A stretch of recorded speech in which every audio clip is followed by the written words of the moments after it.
성경 로마서 15장 1절과 2절에 이와 같은 말씀이 있지요.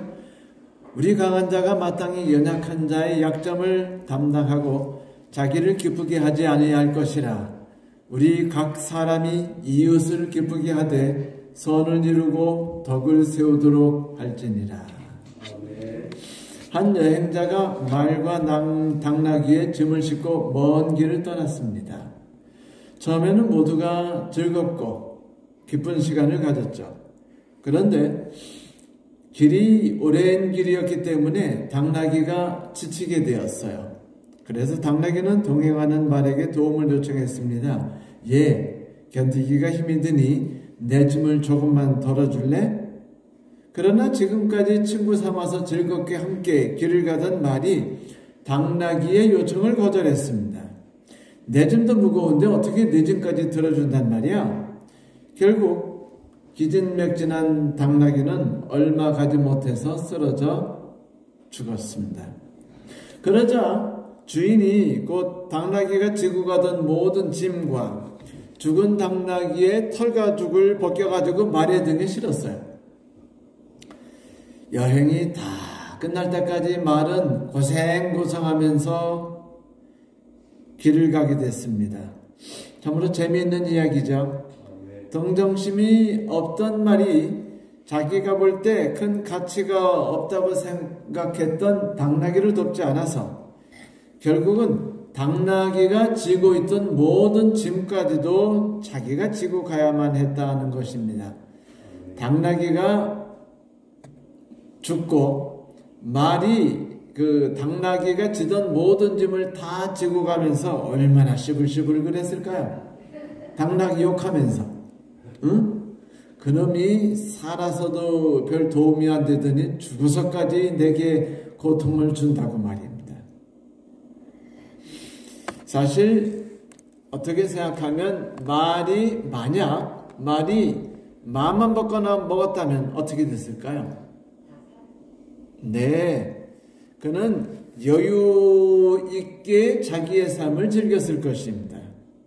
그리고 누군가로부터 고맙다는 소리를 들을 수 있었겠죠. 그래서 즐거웠을 수도 있습니다. 또 누구 죽는 꼴도 안 봤을 거예요. 주인의 사랑을 받았겠죠. 주인이 아무것도 안 보고 다닙니까? 눈씩 긁어보니까 말이 당나귀 짐을 대신 져줬다. 물론 이거 우하니까 그렇습니다. 말이 무슨 당나귀 짐을 풀러가지고 지가 자기 등에 얹습니까? 그렇죠? 하지만 만화 영화에서는 있을 수 있는 일이니까 말이 당나귀 짐을 풀어가지고는 자기 그 등에다가 그거를 넣고 꽁꽁 짜맸다. 주인이 그걸 보고 흐뭇했겠죠. 그래서 그는 가는 모든 길을 심심하지 않고 즐겁게 갈 수 있었을 것입니다. 성경은 우리에게 하나님과 인간이라는 두 단어에 대하여 아주 그 두 가지 생각을 머릿속 깊이 꼭꼭 심어주려 하시는 경향이 있어요. 세상을 살아가면서 꼭 있어야 되는 두 가지가 있다면 그것이 무엇일까요? 물론 모든 사람들에 따라 의견은 달라질 겁니다. 돈과 권력일 수도 있죠. 그렇죠? 평안함과 즐거움일 수도 있습니다. 아내와 아들인 분도 있고요. 그리고 어떤 분에게는 아내와 애인일 수도 있습니다. 부와 명예, 정의와 이념, 해와 달이 꼭 필요하다고 생각하는 분도 있을 거고, 낮의 활동과 밤의 정막이 필요하다고 철학적으로 뭐라 하는 분도 계실 거예요. 그런데 오늘 로마서에서는 인간에게 있어서 가장 중요하고 인간의 모든 관심을 쏟아부어야 되는 두 가지가 있다면 그것은 첫 번째는 하나님이고 두 번째는 이웃이라고 말씀하십니다.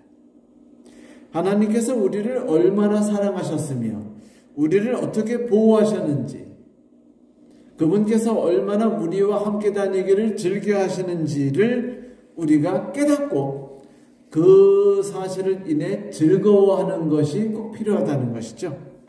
우린 너무 자주 하나님에 대해서 잊고 살아갑니다. 성경을 볼 땐 하나님이 기억나죠. 예배 드릴 때 하나님을 찬양합니다. 간증을 드리면 아멘 할렐루야라고 말해요. 그러나 생활을 할 때는, 어려운 일에 부딪힐 때는 우리는 할 필요가 없는 반응들을 하게 됩니다. 왜냐하면 하나님께서 그 모든 환경의 주인이시라는 사실을 간과하게 되기 때문이죠. 그래서 우린 너무 자주 춥다, 덥다, 폭설, 혹설, 폭풍우를 직접 마주대하면서 직접 싸우려고 해요. 그러나 이런 삶은 억울한 삶입니다.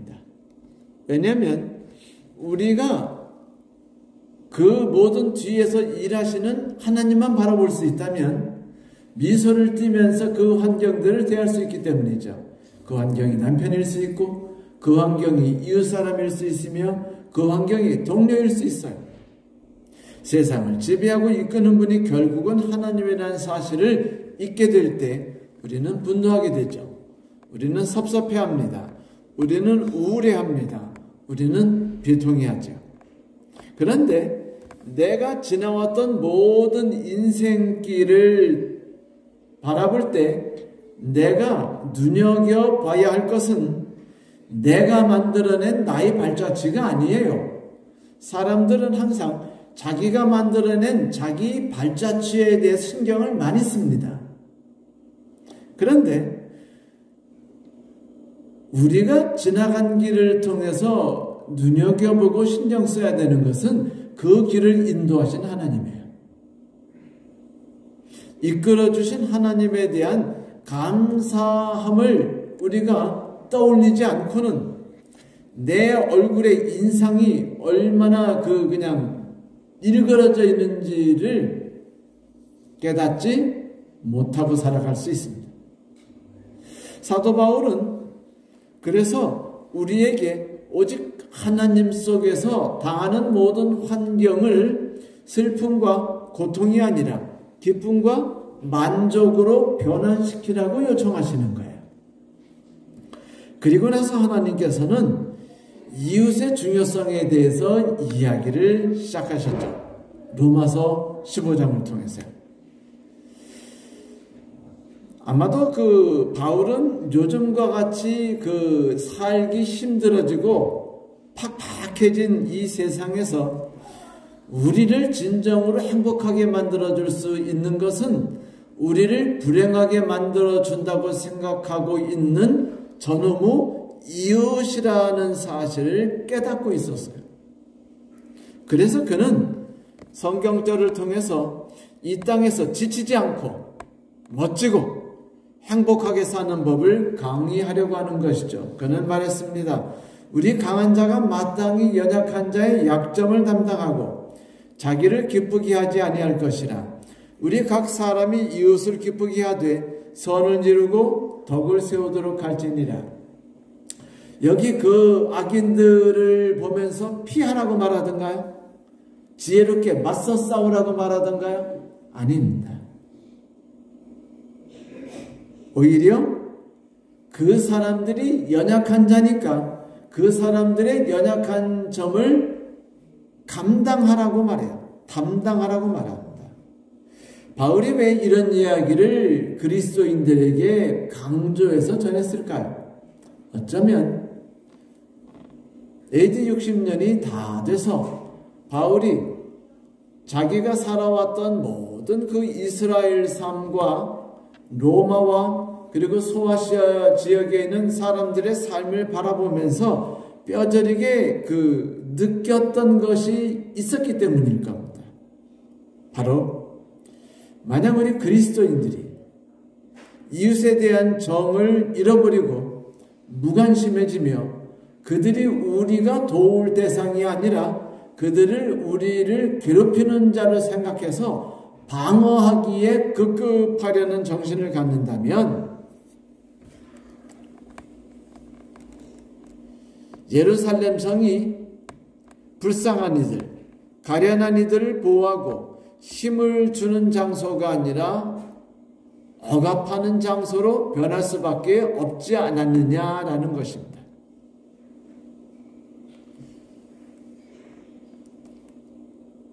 로마인들이 거룩한 땅에 들어와서 그들이 하나님, 이스라엘 사람들이 하나님을 통해서 무언가를 얻어가지 않고 오히려 이스라엘 사람들을 비웃고 저주했으며 싫어했어요. 증오했습니다. 그 이유는 무엇 때문일까요? 어쩌면 바울이 이렇게 생각했을지 모릅니다.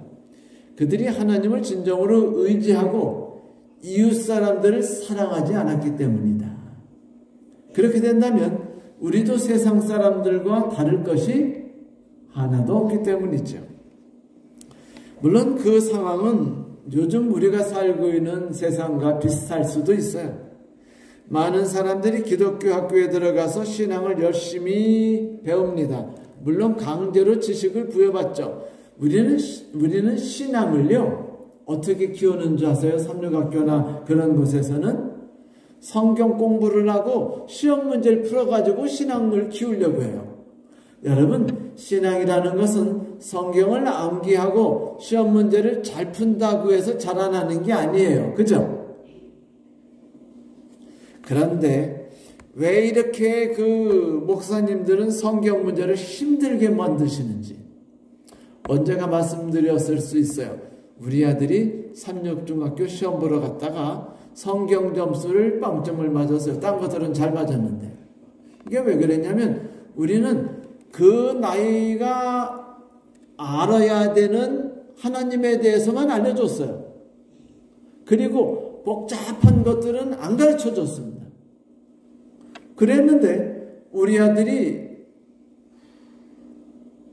삼육중학교 가서 입학시험을 쳐보니까 이거는 아버지와 엄마가 한 번도 말씀하시지 않은 내용들로 가득 찬 거예요.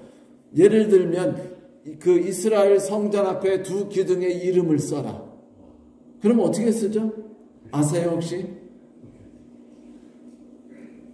저도 외웠는데 잊어먹었습니다. 이게 쉽지 않아요. 아니 그런 시험은 왜 내는 겁니까? 아니 중학교 1학년에게 2300주야 마지막 점은 뭐 몇 년도에 시작하느냐, 예수께서 돌아가시는 뭐 한 주가 뭐 그 2300주야의 어느 부분이냐, 이게 신앙하고 도움이 되나요? 관련이 있습니까? 이런 거를 아이에게 시험 봐서 너희들이 이런 시험을 잘 치면 신앙이 좋아지고 구원을 받는다고 생각하는 것이 이상한 겁니다.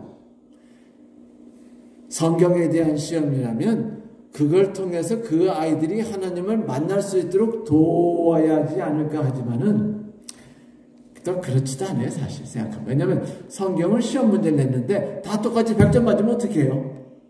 그죠? 그러니까 잘 못 맞도록 만들어야 돼서 그 당시 삼육중학교를 들어가려면요, 성경 공부를 따로 하는데 족보가 있었어요. 족보가 있어가지고 지난 모든 성경 시험에 대한 거를 목사님들이 1년을 가르쳤어요.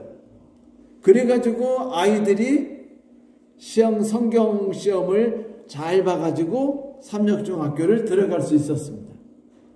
야, 학교 들어가기 힘들더라고요. 목사 아들도 떨어졌습니다.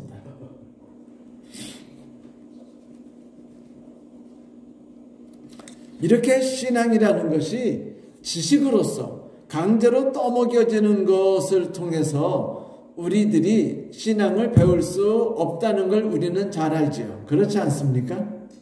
여러분, 삼육중학교와 삼육고등학교 혹은 삼육대학교를 나온 사람 중에 몇 %가 신앙을 제대로 할까요? 제대로 한다는 말은 훌륭한 그리스도인이라는 것이 아니라 교회 다니는 사람을 말합니다. 그냥 20%. 80% 정도는 교회를 안 다닙니다. 그거 쉽지 않죠? 왜 그렇게 됐을까? 그것은 사람들이 그리스도인을 특징짓는 중요한 미덕을 긍정적이고 적극적인 데서 찾으려 하지 않고 부정적인 것을 배제하려는 데서 찾으려 하기 때문입니다. 술 마시지 마라, 담배 피지 마라, 돼지고기 먹지 마라, 거짓 맹세하지 마라, 속이지 마라, 담배 피지 마라, 장려총 가지 마라. 그런데 이런 하지 마라는 것들, 평생 동안 어떤 나쁜 일을 하지 마라는 것들을 가르쳐서 그들의 미덕을 자랑할 수 있을지 모르지만 남을 위해서 무언가 함으로 만들어지는 그 적극적인 성향은 찾아보기가 쉽지 않더라 이겁니다. 그 왜곡된 삶이 어떤 것인지에 대해서 빅토르 우이고라는 분은 그 책을 통해서 이렇게 재미난 이야기를 해줬습니다. 콰지모도가 주인, 신부죠. 신부에게 묻습니다. 나의 주인, 나의 구세주여. 당신은 하나님의 종, 당신에게도 영혼이 있나요? 그러자 그 신부인 프롤로가 이렇게 말해요. 영혼? 그러니까 네, 사랑할 줄 아는 영혼. 눈물을 흘릴 줄 아는 영혼? 네, 고통을 느낄 줄 아는 영혼. 내게는 사람을 죽일 수 있는 영혼이 있지. 이 말을 들으면서 참 가슴이 미어지는 듯 했습니다. 세상 사람들이 바라보는 그리스도인들은 결국은 누군가를 죽이는 영혼밖에 갖고 있지 않느냐라고 지금 말한 거예요. 저자는. 그 노틀담의 꼽조라는 그 책에서 말이죠. 여러분, 우리 영혼은 어떤 영혼일까요? 누군가에게 위로와 기쁨과 희망과 그의 삶을 하나님께로 이끌어주는 영혼입니까? 아니면 그들의 행동에 대해서 일일이 반응하고 맞서 싸우면서 살아가는 영혼인가요? 사랑과 눈물과 고통을 느낄 줄 아는 영혼인가요? 아니면 누구를 죽이는 영혼입니까? 어쩌면 사람들은 이 조금 아까 나눴던 그 콰지모도와 프롤로의 대화는 기독교를 폄하하는 글이라고 고소하려고 할지 모릅니다. 요즘에는 이런 책을 쓰면은요, 고소하려고 해요. 기독교에서. 아, 저런 책을 쓰도록 우리가 이렇게 왜곡된 삶을 살아가고 우리가 무너졌구나라고 생각하지 않고 고소하려고 합니다. 기독교를 폄하했다. 이렇게 말하는 거죠. 여러분, 우리가 술을 마시지 않으니까 대신 우정은 없어도 되는 건가요? 법을 어기지 않았으니까 따뜻한 손을 우리 이웃에게 이렇게 대지 않아도 되는 겁니까? 창기촌에 가지 않았으니까 대신 동료를 판단하고 헐뜯어도 되는 건가요? 아니면 맞서 싸워도 되는 건가요? 그렇지 않습니다. 그건 오히려 그런 삶은 우리로 하여금 의인이 되는 것을 막아버립니다. 그것은 우리로 하여금 깊은 생활을 누리지 못하도록 해요. 그것은 우리로 하여금 세상을 삭막하고 고통스럽게 살아가도록 도와줄 뿐입니다.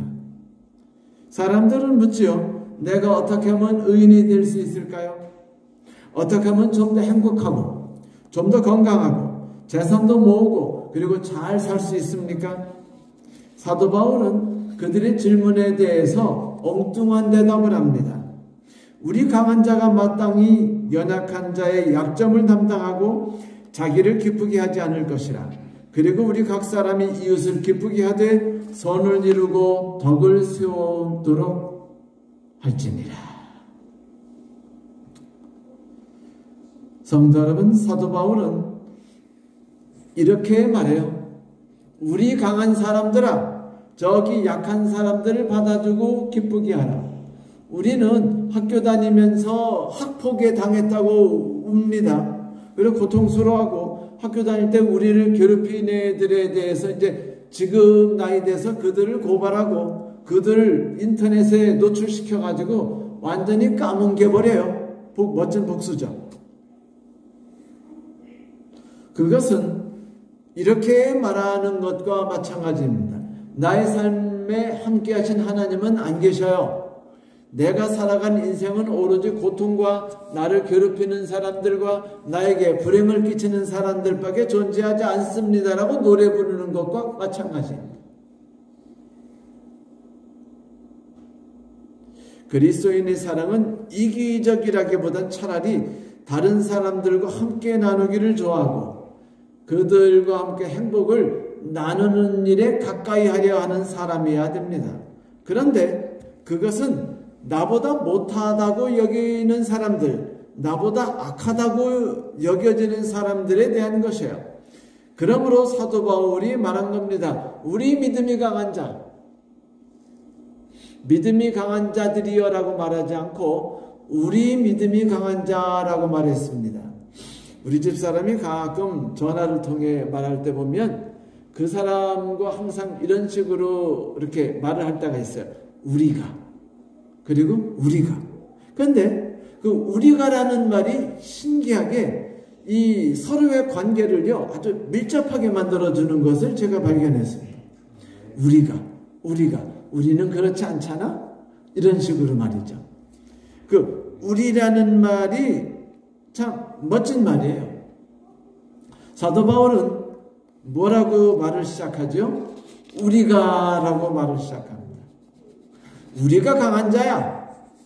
우리가 믿음이 강한 사람이야. 우리 강한 자들아. 우리가 나약한 자를 돕자. 맞아요, 성도 여러분. 예수께서는 그리고 사도 바울은 말합니다. 우리는 강한 자라고요. 최소한 우리가 누군가를 비판하거나 정죄할 능력이 있다면 우리는 강한 자입니다. 그리고 우리는 그들을 도울 수가 있어요. 누군가가 우리를 비판하거나 우리를 비웃거나 우리를 괴롭힌다면 우리가 강한 자예요. 그 사람들. 그러면 그 사람들이 해야 될 일이 무엇인가? 사도 바울은 이렇게 말하죠. 감당하라. 뭐라고요? 따라해보세요. 감당하라. 네, 그것은 상대방을 있는 대로 받아들이라는 뜻이기도 하지요. 성경 로마서 14장 1절에는 믿음이 연약한 자를 너희가 받되 그의 의심하는 것을 비판하지 말라라고 말했죠. 비웃지 말라는 겁니다. 우습게 여기지 말라는 거예요. 그는 신앙이 개판이라고 말하지 말라는 겁니다. 그냥 받으라는 겁니다. 근데 받으라는 게 뭐예요? 네가 우리 집에 두라? 그러면 조건이 있어. 목욕하고 때 닦고 오고 그리고 무릎 꿇고 나에게 사과해. 그러면 우리 집에 들여보낼게. 이렇게 말한다면 있는 대로 받아들이는 건가요? 아니면은 조건을 만들어가지고 받아들이려고 하는 건가요? 맞아요. 받아들인다는 것은 있는 대로입니다. 내가 보는 결정과 내가 보는 그의 악행과 그의 못난 삶 뒤에 그의 무한한 장점과 선행이 가려져 있다는 것을 말해주는 것이죠. 그 사람이 단점이 많다고 우리가 바라볼 때는요, 그 단점 때문에 생기는 뛰어난 장점이 있는 분인 것이에요. 상대방이 아주 장점이 많다고 우리가 바라볼 때는요, 눈꺼풀을 우리가 떼내고 나면은 그 장점 때문에 그 사람에게 결점이 존재한다는 것을 바라볼 수 있게 되죠. 여러분, 사람관계가 좋은 분들 있죠? 그분들은요, 예민한 분들이에요. 예민하기 때문에 사람들에게 정성스럽게 다합니다. 예민하기 때문에 상처도 잘 받아요. 예민하기 때문에 잠도 못 잘 수도 있어요. 그것이 그 사람이 갖고 있는 놀라운 장점 때문에 같이 존재할 수밖에 없는 어쩔 수 없는 연약한 점인 것이에요. 그러므로 어떤 사람을 바라볼 때 그 사람이 저질이라고 생각될 때 그 사람의 저질이라는 것이 나에게 있어서 도움을 줄 수 있는 무언가가 될 수 있다는 사실을 깨달아 보라는 것입니다. 그건 하나님의 능력을 존중하는 겁니다. 왜냐하면 하나님이 그 사람을 만드셨고 하나님이 그 사람을 나와 만나도록 하셨거든요. 이건 인연이에요. 불교에서 말하는 인연과 비슷할 수 있죠. 하나님이 나에게 그 사람을 인연으로 엮어주셨습니다. 우리가 볼 땐 저 못난 남편, 못난 아내, 못난 아들일 수 있지만 그 사람이 우리에게 인연입니다. 자, 문제 많은 사람들끼리 살아가는 것이 고통일 수 있을까요? 네. 하지만 뭘 수도 있나요? 즐거움일 수도 있습니다. 부부들이 이혼할 때 뭐라고 말하고 이혼하죠? 성격 차이. 자, 성격 차이가 나쁜 겁니까? 언젠가 커다란 과수원을 만든 이가 있었어요. 그는 아주 부자였고 주위도 높은 분이었는데 일꾼들이 자꾸 과일을 따먹으면서 훔쳐먹는 거예요. 그래가지고 감시관을 둘 때 안진뱅이 한 명하고 장님 한 명을 고용했습니다. 아, 이놈들은 과일을 못 따먹겠지. 한 명은 안진뱅이니까 못 따먹고 또 한 명은 장님이니까 못 따먹겠지라고 생각했어요. 근데 한 달 후에 과수원을 가보니까 웬일입니까? 과일이 예상보다 많지 않은 거예요. 그래서 몰래 살펴보니까 장님이 안진뱅이를 어깨에 얹어가지고 둘이 나란히 다니면서 안진뱅이가 장님의 여기 무등을 타고서 과일을 따가지고 닦아가지고 비벼가지고 둘이 신나게 먹은 겁니다. 마음 놓고. 왜? 주인이 의심하지 않을 테니까 말이죠. 장님에게 안진뱅이가 그토록 필요한 사람이라는 사실을 그가 어찌 알았겠습니까? 혹은 안진뱅이가 그토록 욕하던 장님이 그에게 가장 도움이 될 수 있는 존재라는 걸 어떻게 알았을까요? 성도 여러분, 그들이 연합하여서 과수원에 과일을 따먹기까지는 그들은 서로에게 불편한 존재들이었습니다. 안진뱅이에게 장님은 도움이 되지 못하고 장님에게 안진뱅이가 도움이 되지 못했어요.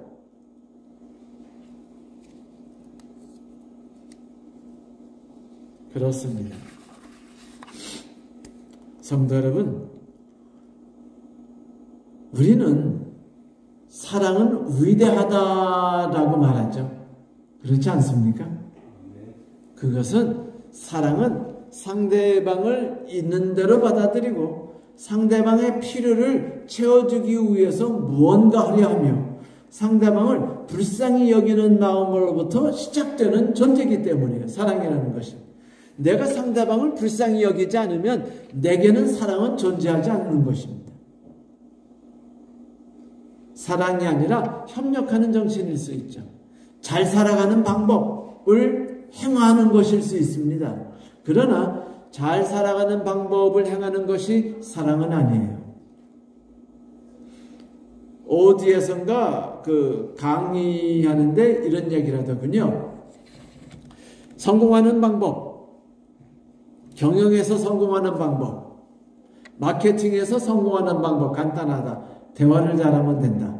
상대방의 대화를 들으면은 상대방의 이야기에 맞장구를 치고 상대방이 계속 이야기를 하게 하고 상대방의 이야기를 듣고 하지 내 얘기하지 마라. 그러면 그 사람이 네 물건을 사주고 너를 다른 사람에게 소개해주고 너를 좋은 사람이라고 이야기하게 된다. 네 물건을 소개하려고 하지 말고 그 사람 이야기를 계속 듣도록 유도하라 하면서 그 방법을 계속 가르쳐주는 걸 들었어요. 그거 듣는데요, 제가 무슨 생각했냐면, 야, 정말 힘들다 라는 생각했어요.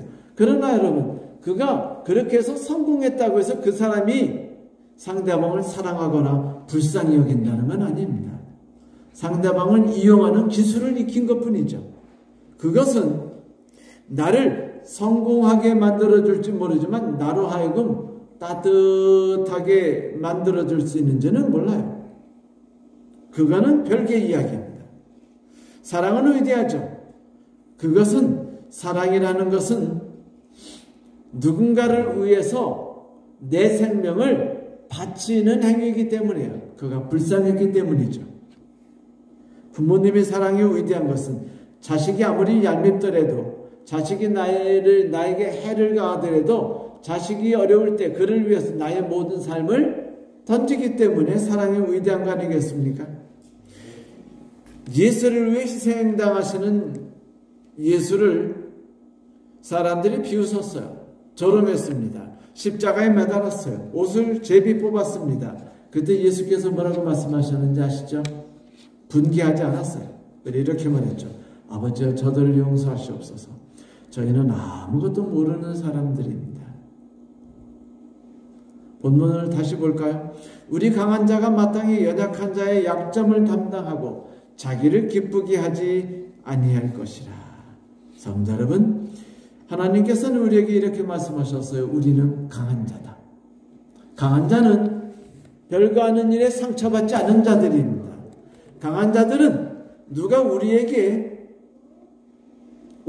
무너뜨리려고 공격했다 할지라도 그거를 능히 방어하고 막을 수 있는 존재들이에요. 그게 강한 자들입니다. 그리스도인들은 선으로 악을 이기는 자들입니다. 그래서 우리는 강한 자들이죠. 그리스도인들은 아무리 누군가가 우리의 마음에 분노와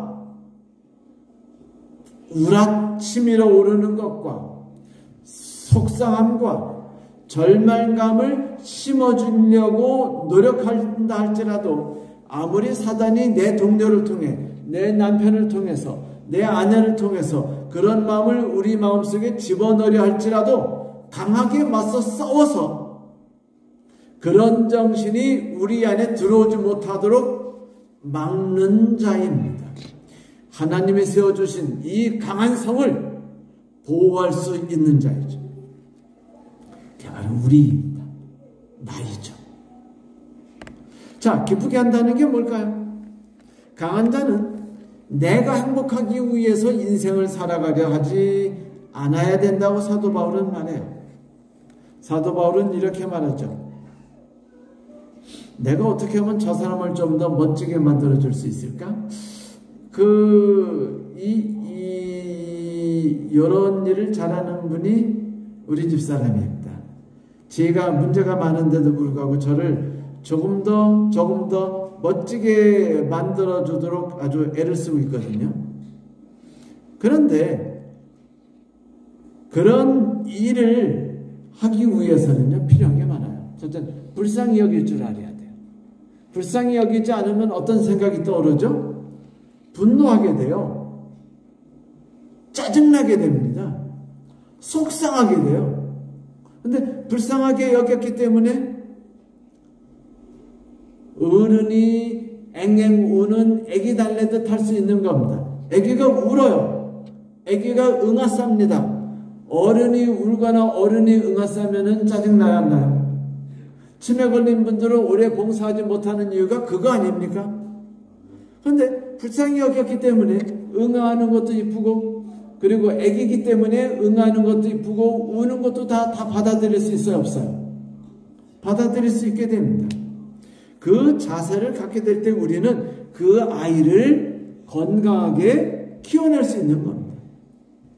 아이가 자꾸 울어대가지고 그냥 저 방에다 쳐버리고서 신경 쓰지 않는다면, 남편과 아내가 서로 여보 당신이 좀 해, 남편은 아내에게 당신이 해야지 라고 하면서 엉엉 우는 애를 놓고서 서로 간에 한다면, 물론 피곤하죠, 지치죠. 한다면 좋은 아이가 좋은 아이로, 혹은 건강한 아이로, 멋진 아이로 자라나기가 쉽지 않겠죠. 네, 우리는 생각해야 됩니다. 그 아이는 불쌍한 자라고, 우리의 돌봄이 필요하다고. 그는 필요한 게 많고 내가 그 필요를 채워주는 것을 받아야 되는 사람이라고 말이죠. 그래서 우리는 고민합니다. 그래서 우리는 방법을 생각하죠. 애가 자꾸 음식을 토하면 어린애가 어떻게 하면 토하지 않고 맛있게 먹을까 고민해요. 아무렇게나 만들어가지고 생각 없이 먹이는 게 아니라 그 아이에게 맞는 음식을 주려고 고민하죠. 맞아요. 어떤 분이 이렇게 말씀하셨습니다.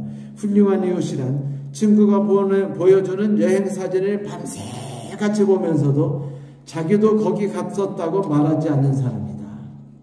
되게 쉬운 줄 아세요? 힘들어요.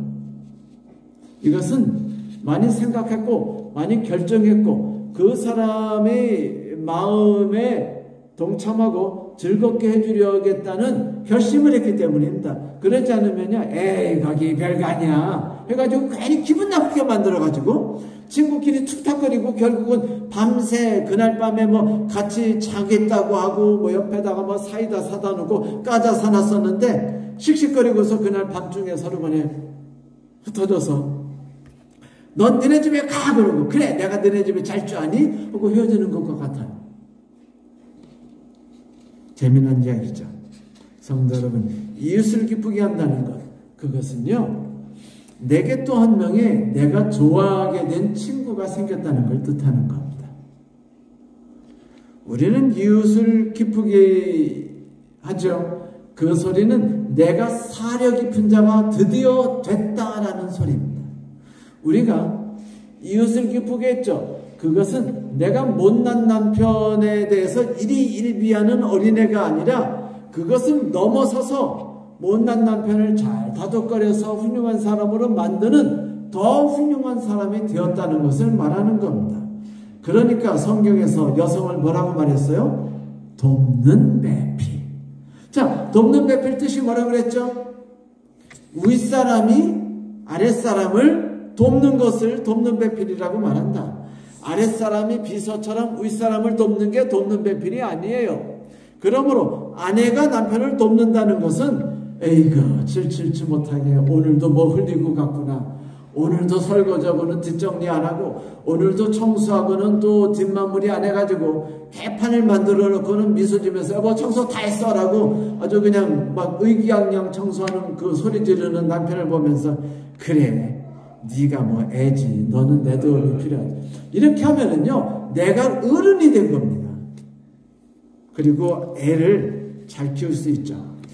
이렇게 할 때 우리가 잠을 잘 수 있고 행복한 마음으로 잠을 잘 수 있어요. 받아주는 것 힘들죠. 감당하고 기쁘게 해준다는 건 더 힘든 일입니다. 하지만 성도 여러분, 타인을 세워주고 기쁘게 하지 않는 그리스도인들은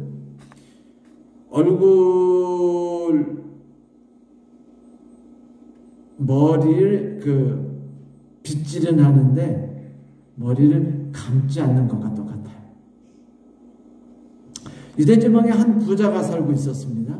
흥미로운 사실은 그 사람의 이름이 안 나와요. 그 부잣집 문간에 거지가 살고 있었는데 그 거지 이름은 나옵니다. 누구죠? 나사로. 그러면 누가 주인공인가요? 주인공의 이름이 있나요? 아니면 안 주인공의 이름이 있습니까? 주인공의 이름이 있어요. 매일 놀고 먹기만 하는 거지를 보고 주인이 그 집 부자가 뭐 마음에 안 들어요. 저놈의 새끼 어디 좀 빨리빨리 우리 집에서 머리 떠났으면 좋겠는데 왜 안 떠나는지 지나가기만 하면 어떻게 막 냄새가 여러분 거지 근처 지나가 보셨어요? 냄새 진합니다. 그러니까 입구를 지나갈 때마다 고통스러워요. 세월이 지났어요. 부자가 죽었습니다. 거지 나사로도 죽었어요. 근데 부자가 죽고 나서 깨보니까 자기가 뜨거운 불 속에서 막 고통받고 있는 거 너무 고통스러운 겁니다. 고통 중에 이렇게 보니까 저 건너편은 불길이 없어요. 아주 그냥 푸르른 초장에 그냥 그 라일락이 펴 있고 뭐 이런 겁니다. 그 또 보니까 거기에 보니까 자기 조상 할아버지 아브라함님이 계신데 거기에 저 사악하고 게으른 그 거지 나사로가 그 품에 앉아 있는 겁니다. 노닥거리면서 게으르게 이 땅에서도 게으르더니 지금도 게으른 거예요. 화가 났어요. 소리를 질렀습니다. 하지만 여러분 소용없어요. 그는 계속 불 속에 있었고 나사로는 아브라함 품 안에 계속 있었습니다. 부자의 문제가 뭐였죠? 불쌍히 여기지 않았어요. 동정하지 않았습니다. 아파하지 않았습니다. 우리는 쉽게 분노해요. 우리는 쉽게 절망합니다. 우리는 쉽게 속상합니다. 우리는 쉽게 다른 사람을 판단해요. 하지만 우리가 누군가를 격려하고 우리가 누군가를 불쌍히 여기는 거, 그거 정말 힘듭니다. 그렇죠? 정말 힘들어요. 짜증납니다. 남편이 한 번만 실수해보세요. 성질 확 안 올라오세요? 근데 불쌍한 어린애기 같으니라고 내가 이뻐해주고 내가 그냥 정리해줘야지 이렇게 하는 거 쉬워요, 힘들어요? 힘듭니다. 하지만 그렇게 사는 것이 우리가 건강할 수 있고 행복할 수 있다고 성경은 이야기하고 있습니다. 속상하죠. 우라같이 미르죠. 하지만 염려하지 마세요. 여러분, 우리가 그 사람을 불쌍히 여긴다는 건 무엇을 뜻하냐면 우리는 믿음이 강한 자라는 것을 하나님께서 입증할 수 있도록 해주는 거예요. 거기다가 또 뭐가 있나요? 하나님이 계시잖아요. 하나님이 이렇게 말하잖아요. 우리가 믿음이 강한 자끼리 우리 같이 소풍 갈까? 우리 믿음이 강한 자들끼리 우리 함께 천국 갈까? 얼마나 멋진 말입니까? 성경은 항상 악한 자들을 위해서 쓰여지지 않고 우리에게 쓰여졌어요. 거기에 이렇게 말하죠. 그리스도께서 자기를 기쁘게 하지 않으셨으니 기록된 바 주를 비방하는 자들의 비방이 내게 미쳤나이다 함과 같으니라. 그리고 이렇게 말해요. 무엇이든지 전에 기록한 바는 우리의 교훈을 위해 기록된 것이니 이는 우리로 하여금 인내로 또는 성경의 안위로 소망을 가지게 하려 함이라. 그래요. 우리에게 소망을 갖도록 하기 위해서 하나님이 다 마련해 주신 것이라는 거예요. 그러니 성도 여러분, 하나님이 우리에게 우리 강한 자가 약한 자들을 함께 도와야 하지 않겠어라고 말씀하시면 네 하나님, 저하고 하나님이 같은 우리죠? 감사합니다 라고 말하면서 믿음이 약한 자에게 잘 대해보세요. 지칠 때는요, 성경의 손을 뻗으세요. 성경이 우리를 위로하려고 준비하고 있지 않습니까? 속상해서 잠 못 주무시지 마시고 성경을 바라보세요. 위로하는 성경, 용기를 주는 성경, 희망을 더해주는 성경. 그 성경 속에 수많은 사람들이 하나님의 인도 속에서 위대한 사람이 됐고 용기를 얻었고 힘을 냈으며 올바른 길로 가서 성공의 길에 갔다는 많은 글들이 있습니다. 그 글을 읽으면서 오늘 다시 한번 우리 강한 자로서 연약한 자를 돕기 위해서 받아들이면서 하루를 사시는 저와 여러분 되시길 간절히 바랍니다. 말씀 마치겠습니다.